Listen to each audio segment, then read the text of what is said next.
నిజంగా రాజాసాబ్ చూసి వచ్చిన థియేటర్ లో నిజంగా అరాచకం బ్రో. నిజం ప్రభాసనం చూస్తుంటే వింటేజ్ ప్రభాసనం చూస్తున్నా. ఇంకొకటి ఏంటంటే అరుంధతికి అమ్మ మొగుడు, కాంచనకి తాతని, ప్రతి దాని ఇండియాలో ఏ హర్రర్ మూవీకి అయినా సరే ప్రభాసన చెక్ పెట్టబోతున్నాడు, రికార్డులు సృష్టించబోతున్నాడు.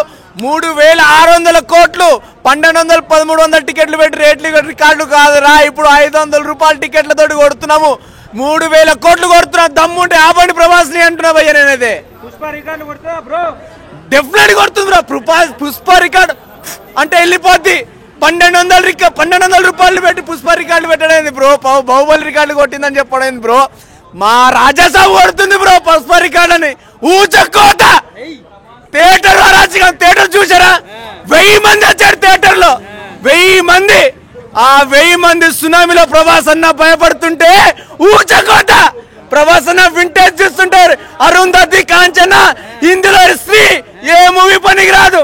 తొడగొట్టి చెప్తున్నాం, ప్రభాస్ అన్న రికార్డు బ్రేక్ చేయబోతున్నాడు మళ్ళీ రాజాసాబ్ తోటి అంటాం.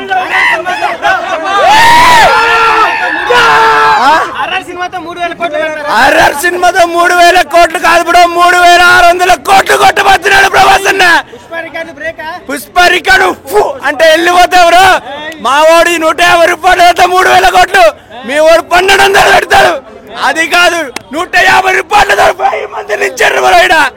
ఇది ప్రభాస్ అన్న రేంజ్, ఇది ప్రభాస్ అన్న కట్అవుట్. బాహుబలి పిల్ల వచ్చిన కొడుకులు చోటేమియా పడేమియా ఏం చేస్తారు? ప్రభాస్ అన్న కట్అవుట్ ని తట్టుకోలేక ట్రోల్ చేస్తారు. ప్రభాస్ అన్న చూడు, లుంగి కట్టు, అరే ఖర్చు పట్టుకొని కొట్టిండు ఫైట్. మీ అమ్మ నిప్పులు చెలరేగుతున్నాయి థియేటర్ లో, నిప్పులు చెలరేగుతున్నాయి. జై ప్రభాస్ అన్న.